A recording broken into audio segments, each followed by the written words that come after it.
Queridos irmãos e amigos da Primeira Igreja Batista em Dourados, hoje nós pensaremos no Salmo de número 1. E como eu havia dito ontem, nós recomeçamos, de certa forma, o livro de Salmos, porque no início do isolamento social, eu estava meditando no livro de Salmos quando a pandemia começou, e assim nós começamos a meditar no Salmo a partir do número 25. E agora então nós, tendo terminado o livro de Salmos, retornamos ao Salmo inicial, a fim de completar aquilo que ficou faltando. E assim, por esta razão, nós voltamos a atenção ao Salmo de número 1.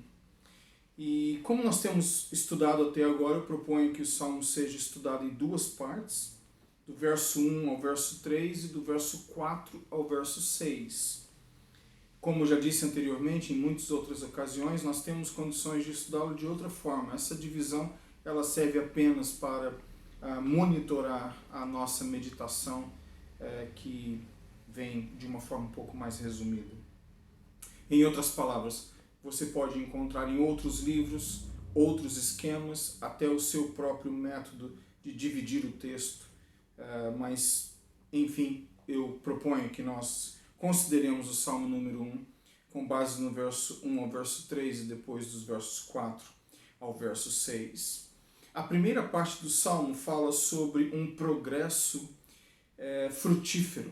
E o Salmo diz o seguinte: Bem-aventurado é aquele que não anda no conselho dos ímpios, que não se detém no caminho dos pecadores, nem se assenta na roda dos escarnecedores. Pelo contrário, o seu prazer está na lei do Senhor, e na sua lei medita de dia e de noite. Ele é como a árvore plantada junto a uma corrente de águas que, no devido tempo, dá o seu fruto, e cuja folhagem não murcha, e tudo o que ele faz será bem sucedido. Então aqui você tem esta primeira ênfase num progresso frutífero.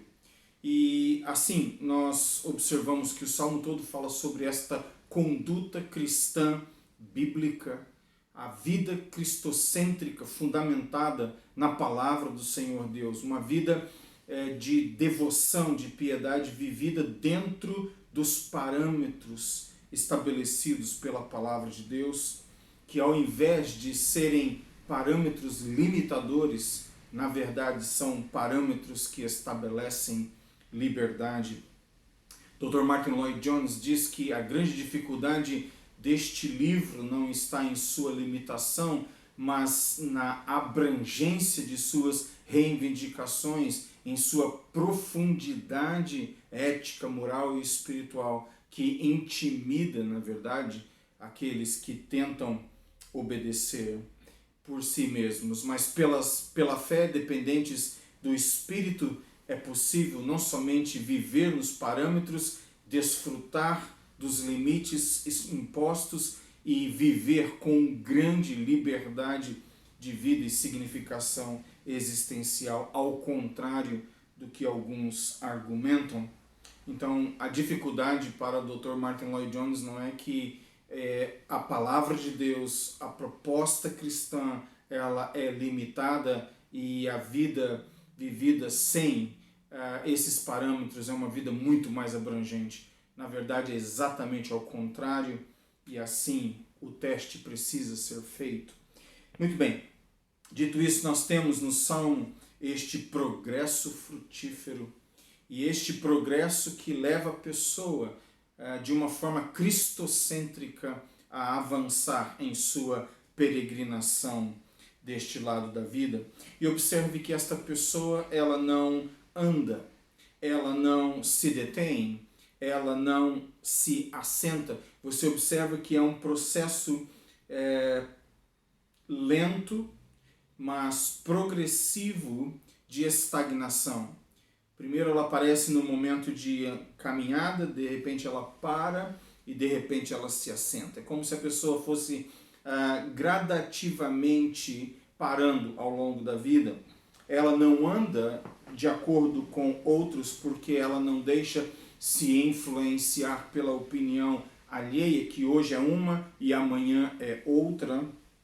não se detém porque esta pessoa não se conforma facilmente com aquilo que é o modismo do momento, seja ele qual for.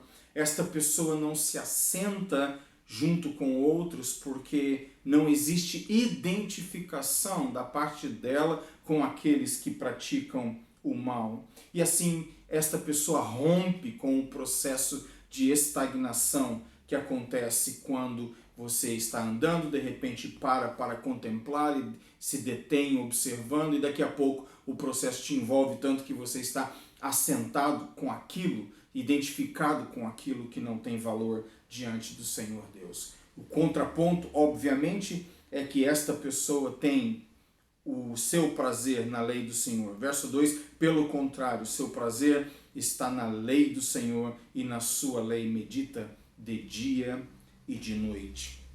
E é pela fé que esta pessoa encontra prazer e encontra satisfação e a esperança de uma vida vivida nos parâmetros divinos. E assim nós temos então, em segundo lugar, dos versos 4 ao verso 6, aquilo que seria uma ênfase negativa. A primeira parte, uma ênfase positiva no progresso frutífero. A segunda parte, uma ênfase negativa naquilo que eu denomino um retrocesso estéril. Os ímpios não são assim. São, porém, como a palha que o vento dispersa. Por isso os ímpios não prevalecerão no juízo, nem os pecadores na congregação dos justos. Pois o Senhor conhece o caminho dos justos, mas o caminho dos ímpios perecerá. Então aqui, neste segundo momento, você tem o oposto daquilo que é a vida de uma pessoa embasada na palavra de Deus, que cria raízes, que tem saúde na sua vida e demonstra frutificação. O contrário, obviamente, é uma vida volúvel, é uma vida de autossuficiência, é uma vida cheia de aspectos perecíveis.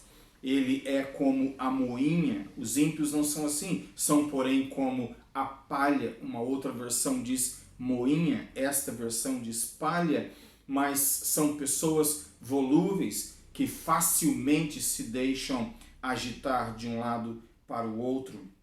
São pessoas que no dia do juízo e na congregação dos justos não serão encontradas porque são assim inexcusáveis, elas não têm justificativa e não terão argumentos diante do Deus Santo Trino de Israel, e assim a sua autossuficiência acaba sendo a sua própria condenação. Aqueles que são remidos, aqueles que são lavados no sangue do Cordeiro, são pessoas que abriram mão de sua justiça pessoal e fizeram da justiça do Cordeiro, que morreu no lugar do pecador, a justiça deles, e assim a justificação, ela é estabelecida na alma. Nós temos então estes aspectos que são tão contrários à vida do justo. Na vida do ímpio, que não considera o princípio, os mandamentos, a lei, a palavra de Deus, aquilo que é volúvel, aquilo que é autossuficiente, aquilo que é, no final das contas, e por incrível que pareça, perecível. Mas o justo, ao contrário, ele tem nesta vida firmeza. Ele tem nessa vida a maturidade, as folhas são viçosas, os frutos chegam, e assim é uma pessoa descrita como sendo próspera. Por isso que o Salmo nos encoraja a meditarmos na lei do Senhor, na palavra de Deus, dia e noite. Mas eu gostaria de fazer apenas mais um comentário e pensar sobre a importância da palavra de Deus em nossas vidas, todos os dias, lendo e meditando na palavra do Senhor. Às vezes eu fico imaginando que para alguns a pergunta é por que no passado as descrições de experiência com Deus eram tão mais dramáticas do que aparentemente são hoje? Por que ao ler o Antigo Testamento e o Novo Testamento você tem a intervenção de anjos e milagres e tantas outras coisas, o sobrenatural tão palpável, tão próximo, e hoje a impressão que se tem é que não é bem assim? Bom, o fato é que pela fé estas coisas continuam acontecendo, o sobrenatural de Deus, o milagre de Deus continua acontecendo de várias formas, de várias maneiras, em muitos lugares e através do tempo. Mas uma razão pela qual eu acredito que no Antigo Testamento, especialmente, as manifestações de Deus e seu poder eram tão dramáticas, uma das razões é porque a Bíblia ainda não estava completa. Você hoje tem em suas mãos a história, você tem em suas mãos o relato, e você pode colocar à prova, você pode experimentar através da devoção, da oração, se tudo isto funciona. E assim eu creio que a palavra de Deus, ela hoje supre esta necessidade de coisas espetaculares. Não, eu já testemunhei de coisas espetaculares, eu acredito em milagres, você também deve ter a sua lista de respostas de oração, de milagres que Deus fez em sua vida, mas o fato é que a Bíblia hoje, ela te norteia, ela te fundamenta, ela te estabiliza nesta vida muito mais do que aqueles que um dia no passado, não tendo a Bíblia, precisavam da afirmação de Deus e da revelação do Senhor Deus em suas vidas de uma forma muito mais específica.